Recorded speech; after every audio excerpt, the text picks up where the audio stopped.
دا یو عظیم اجتماع ده او د دې اجتماع تعلق د رسول الله صلی الله علیه وسلم د یو عظیم صفت سره دی چې هغې ته د ختم نبوت صفت وایي د دې نه با سعادت اجتماع بله نشي کېدی دا د چا واده نه دی نه د چا د بچي سنت دی نه د چا د پلار د ایصال ثواب جلسه ده او نه د یو ماشوم د خوشحالۍ د دستاربندۍ جلسه ده اگر چې هغه هم د ثواب وي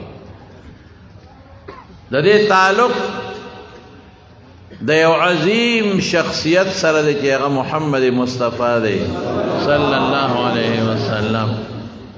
او د هغه د یو عظیم صفت سره دی چې هغې ته ختم نبوت وایي زمارونو د حضور پاک ختم نبوت څه شی دی د پیغمبر علیه السلام صفت دی دا ګورئ حضور پاک چې څنګه نبی دی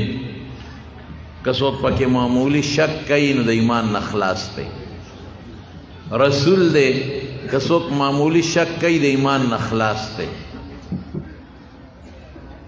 دقه رنګې رسول الله مبارک خاتم النبیین دی د ټولو پیغمبرانو اخیری پیغمبر که دې کې هم څوک شک کوي د ایمان نه خلاص دی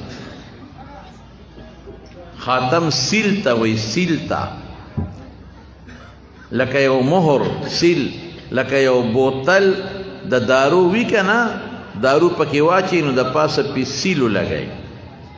دې سیل سره دا بوتل بند شو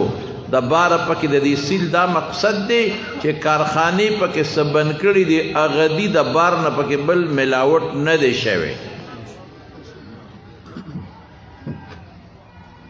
دقه رنګې رسول الله مبارک د ټولو پیغمبرانو اخیری سیل دی مقصد دا چې د آدم علیه السلام د رسول الله مبارک پورې ټول انبیاء هغه دي چې الله انتخاب کړی دی د باره پکې ملاوټ نه دی او سیل چې مات شو نو د باره بیا څوک نه علي چې بوتل سیل مات یې روي ماله بند سیل بند راکا ولې څه پته لګي د بار نه دې پکې چې ته ګولی مولی نه بندې کړې شربت کې دې بل ملاوټ نه کړې نو د پیغمبر دا صفت د ټولو پیغمبرانو د نقدیت او د اصلیت دلیل دی تاسو راکوټي صفت نه دی په دې ځان پوه کې که دا سیل مات شو پیغمبر مبارک سیل دی د ټولو انبیاو که دا سیل مات شو خدای مکا او د باره پکې بل وردن نه کې نو دا بوتل کې دننه ټول دارو جالي شو د آدم علیه السلام نه رسول الله مبارک پر ټول پیغمبران جالي کېږي بیا او چې دا سیل محفوظ او د بار نه پکې بل څوک داخل نشي نو بوتل کې دننه دارو اصلي دي نو د پیغمبر د ختم نبوت صفت د آدم علیه السلام نواله حضور پاک پورې د ټولو پیغمبرانو د اصل نبوت دلیل دی په دې نقطه ځان پوه کې دا ډېر خطرناک شی دی چې مردار راپاسې د وایي زه پیغمبر یم نه صاحب سیل لګېدلی دی په انبیاو ختم او حدیث پاک کې راځي رسول الله مبارک فرمایي وی مثلی و مثل الانبیاء من قبلی کمثل دارین یو کور دی یو سړی جوړ کړی دی بناه رجل او یو سړی د دې کور نه تاویږي ما احسنها و ما اجملها څه ښایسته کور دی څه مزېدار دی ټول کور پوره دی الا موضع لبنة د یو خښتې دی پکې پاتې دی دا سړی ته ګیر چا پیره تاویږي او دی څه وایي ما احسنها څه ښکلی دی ما اجملها څه ډولې دی لولا موضع هذه اللبنه یاره دا یو خښته پکې نیمګړې ده په دې دا بلډینګ پورا کامل نه دی چې دا پکې وې څه خبه وه حضور پاک وایي انا تلک اللبنه وایي هغه اخري خښته زه شوم په ما بلډینګ خوبصورته شو مکمل شو بلډینګ د نبوت مکمل دی د مرزا غلام احمد یا د بل ځای پکې نشته ختم که چا نه تپوس هم وکړو چې یاره دا مرزا غلام احمد پیغمبر و که نه د شک وکړه د پیغمبر په دې صفت کې د ایمان نه خلاص دا څه ډزډوز دی جوړ کړه دا شی ولا بند کړه دا سیل بند کړه دقه بند کړه بس ها ما ته متوجه شي رسول الله مبارک دا صفت د عقیده سره تعلق لري دغه دویمه خبره نشته الکه که څوک وایي چې یاره دا الله یو دی او که نه شک یې راغی د الله په وحدانیت کې دا د ایمان نه خلاص دی که څوک دا وایي چې یاره دا پیغمبر علیه السلام رسول دی او که نه تپوس ته نه کوم نو د شک راغی دا د ایمان نه خلاص نو که څوک دا وایي چې دا پیغمبر مبارک اخیری پیغمبر دی او که نه وایه د ایمان نه خلاص او دا د حضور پاک زمانې نه شروع شوي دي فخبل علیه السلام فرمایلی دي انه سيكون بعد 30 دجالون دیرش به غټ راځي دجالون دوکباز بی کذابین بی دروغ بوي كلهم يزعم انه نبي هر یو بدا باطل قول کوي چې د پیغمبر وانه لا نبي بعدي ما نه پس بل پیغمبر نشتا وفي روایت لا نبي بعدي ولا رسول بعدي نه ما نه بل پیغمبر ته نه ما نه بل رسول شتا نو د رسول الله مبارک زمانہ کې دو کسان غټ راوتی یو ته مسیلمه وی مسیلمه الکذاب یو ته اسود عنسی وی حضور پاک ډیر پریشان وی خوب مې ولید بین انا نائمون ادوما نو ما فیضا فی یدی سواران من ذهب په دې لاس کې مې د سرو زرو بنګړي نو وی چې دا بنګړي ته مې وکتل نو پریشان شوم اگر چې خوب کې انسان مکلف نی خو بیا د پیغمبر شان سره د سرو زرو بنګړي مناسب نه دي نو فقیل لی انفخ هما نو ما ته په خوب کې چې پوکې ولا ورکا فنفختهما چې پوکې مې ورکل فتوارتا دواړه والوتل ختم وی دا الله رسول تعبیر یې څه دی وی دا دوه کسان دي یو اسود عنسی یو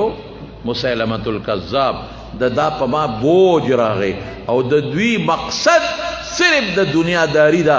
دنیا ګټل دی او سلطنت او سره سپین ګټل دی او ان شاء الله په یو پوکی به ختمېږي په یو پوکی ختم شو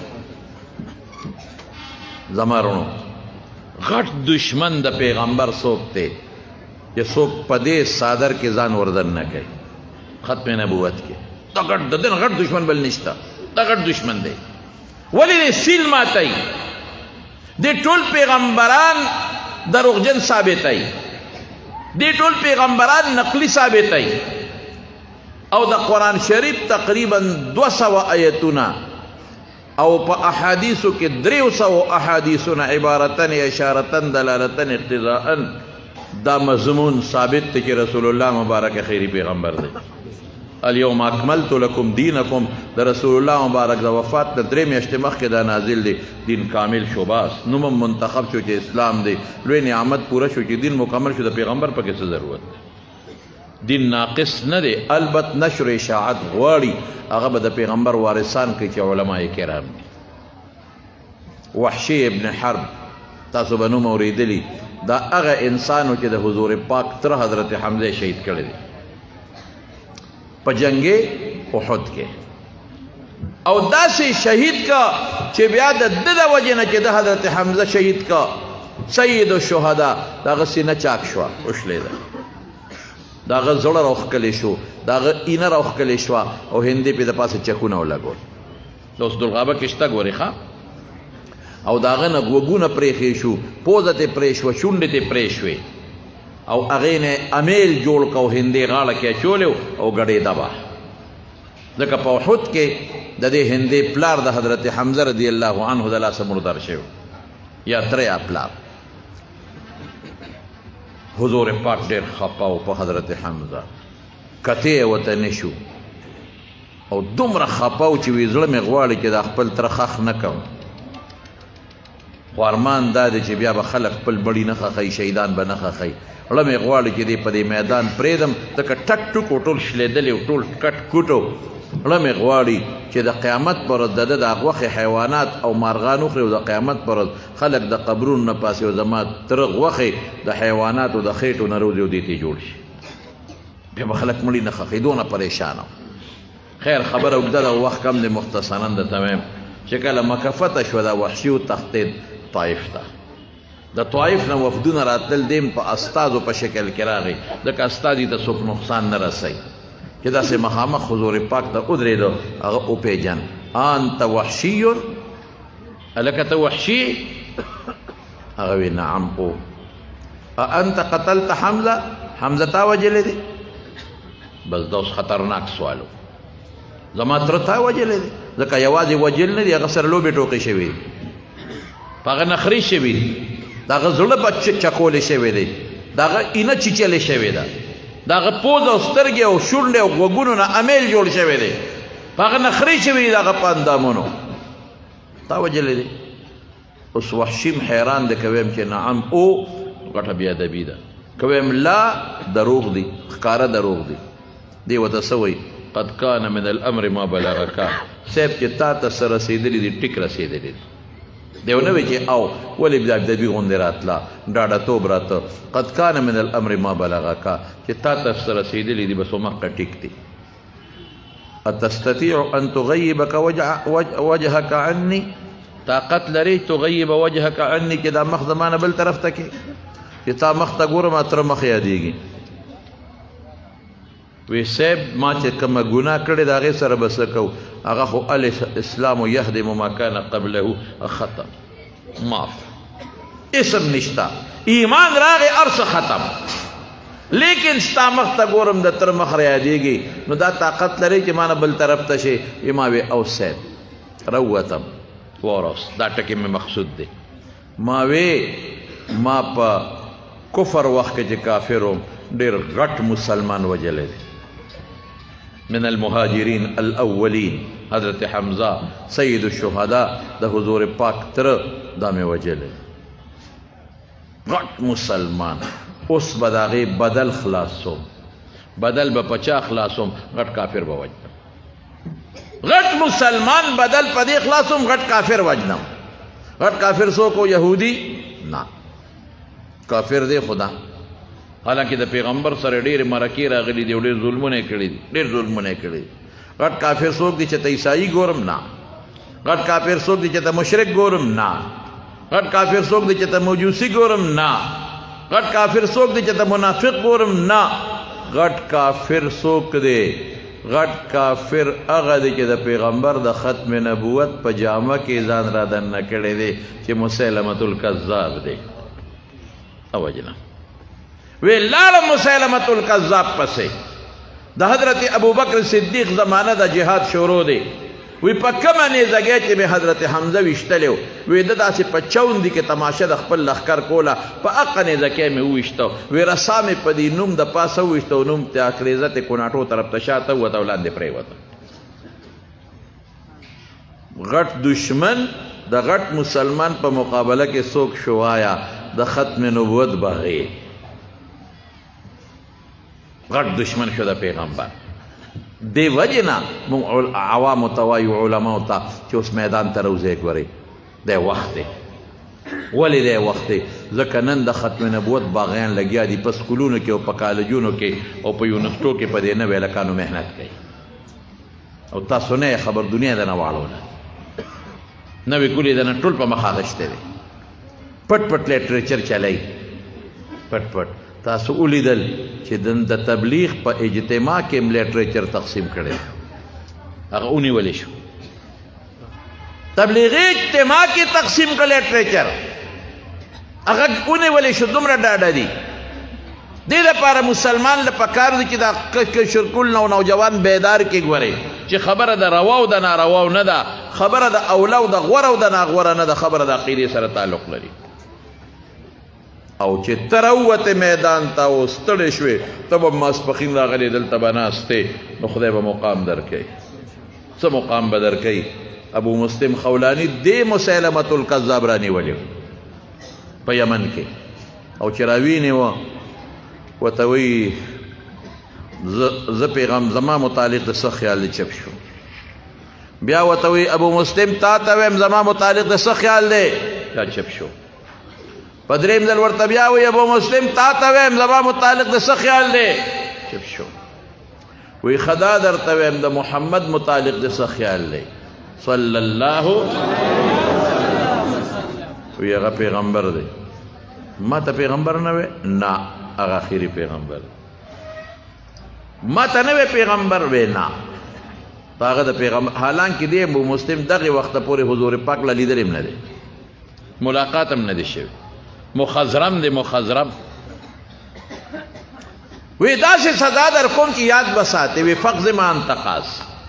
پښتانه وی لاست اخلاص اورې بلک صاحب چې اورې بلک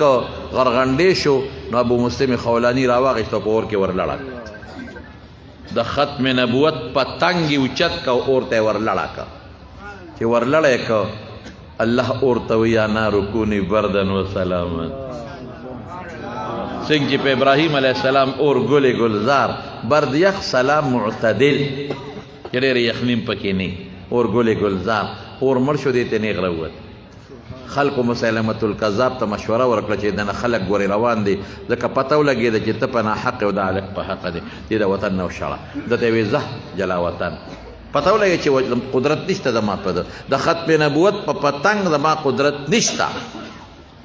را روان شو کډه کوډه واغېسته مدینې منورې ته را مسجد نبوي کې یو ستن سره ودرېد لمونځ یې کو حضرت عمر فاروق جمعات کې اپې پیش شو دا بعضې سړی د شکل نه پېژندلی کېږي کو جمعات ته یو پنجابي راشي لمونځ کې تاسو ټول یې پېژنئ چې پنجابي که یو افغاني راشي جمعات کې لمونځ کې ټول یې پېژنئ چې د افغاني پېژندګلو کېږي که نه کېږي نو چې دا هغه ته پته ولګي چې د یمن دی نو ورغی سلام یې وګرځو عمر فاروق رضی الله عنه ورته ویل لکه د یمن یې وی یو یره وی د یمن کې یو خبره مشوره ده چې یو سړی مسلمة الکذاب اور ته غورځولی دی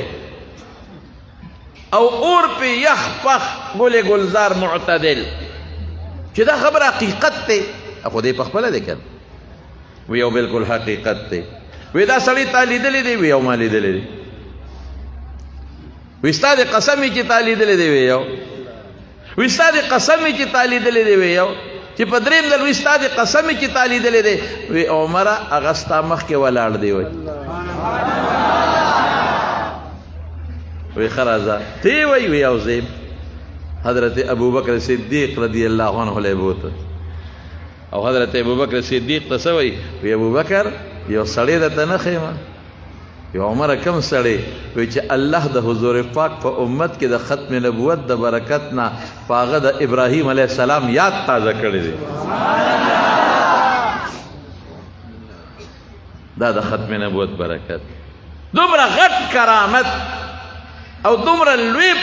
حیثیت چې خدای ورکه د ختم نبوت پتنګ له خدای ورکه نو چې د دنیا اور دا موږ له سبق شو د دنیا اور د ختم نبوت باندې کم سړی چې اور ته وغورځېږي نه یې سوځئ نو د آخرت اور به سوځئ د دنیا اور د چا کنټرول کې دی وایه شوق سره وایه د دوزخ اور چا کنټرول کې دی د الله مثال وښو نو ای د ختم نبوت پتنګانو که د زړه نه مو د عقیده ونیوله او زمونږ د زړه نه که خیر د عقیده ده او دام خلکو ته ورسوله نو انشاءالله چې د دوزخ اور د چا قبضه کې دی الله به مو که خیر انشاءالله محفوظ کوي که خیر او د پیغمبر علیه السلام پتنګانو المرء مع من احب خدای به هم د حوض کوثر په غاړه د حضور پاک سره ملګری کوي که خیر انشاءالله نو دا اجتماع د انعقاد د مخکې انشاءالله مقبوله ده ستاسو راتلل د راتلو نه مخکې قبول دي که خیر انشاءالله العزیز نو اخر کې بیا تاسو ټولو ته خراج تحسین پیش کوم او د دې اجتماع چې چا هم د دې انعقاد کړی دی او د دې اجتماع دپاره چا منډې تړلې هلې ځلې کړي دي چا پکې ناسته کړې ده الله دې د رسول الله مبارک د مبارک لاس د حوض کوثر وبنصیب کړي او الله پاک دې د قیامت په هغه لوی میدان کې د رسول الله مبارک د جنډې لاندې ودرولي کړي واخر دعوانا ان الحمد لله رب العالمین دعا وکړئ یا الله زمونږ دغه عقیدې باندې ژوند او مرګ او هر څه نصیب وګرځونه کړي او دغه عقیده باندې خدای زمونږ د عقیده نصیب کړي د رسول الله مبارک غلامان هم جوړ کړي او الله د هغې د جنډې لاندې جنت ته بوتلی کړي د هغې د مبارک لاس د حوض کوثر هم نصیب کړي هغه د سنت او اتباع نصیب کړي او خدای چې څوک د ختم نبوت د عقیده خدمت کې ته برکات او اجر نصیب کړي او خدای د دې باطل او عقیدو نه مونږ په امن او امان کې وساته زمونږ کشر کول دې په امن او امان کې وساته یا الله د اجتماع قبول کړي دې چې چا مهنت خواري کوشش مالی بدني کړي دي دا غي اجرونه په دواړه جهان ورکړي دا کله رشک او د دې ګردونوا خدای په دین او په دنیا آباد کړي د دې علاقه علما او خدای برکات ورکړي الله ته زمونږ ناراضي شي بیمارانو لمروغ صحتونو او شفا ورکړي د څو قرضداران قرضونه اخلاص کړي دلته زمونږ د 12 باندې کې یو ډېر خپل عالمو مولانا شاه حسین صاحب محترم د ډاکټر طه صاحب دی والد محترم هغه پرون وفات شوی دعا د جمع وتو کې چې الله مغفرت نصیب کړي الله د آخرت خوشاله نصیب کړي یو نوجوان وفات شوی دعا کې چې هغه الله پاک وبخي او د ټولو وارثانو له خدای صبر ورکړي یا الله ته زمونږ ناراضي شي الله زمونږ ناراضي شي خدای د فتنګر او د فتنو نه مساته د حاسدینو د حسد نه مساته د شریانو د شر نه مساته د بد نظر او د بد نظرونو مساته دا کشر کولم ټول کامیاب کړي د چا چې بچینی یا نارینه اولاد نه الله نارینه اولاد ولا ورکړي او خدای پاکه د ټول ملک او د ټول مسلمانانو اتفاق نصیب کړي د خپل ملک ته دعا وکړي الله زموږ د خپل پاکستان د حفاظت وکړي د جمله ادارو حفاظت وکړي او خدای د ملک زموږ د ګډ ګډ کوسه کوسه د قران او سنت پرانا باندې روخانه کړي وصلی الله تعالی علی خیر خلقه محمد و آله و صحبه اجمعین برحمتک یا ارحم الراحمین.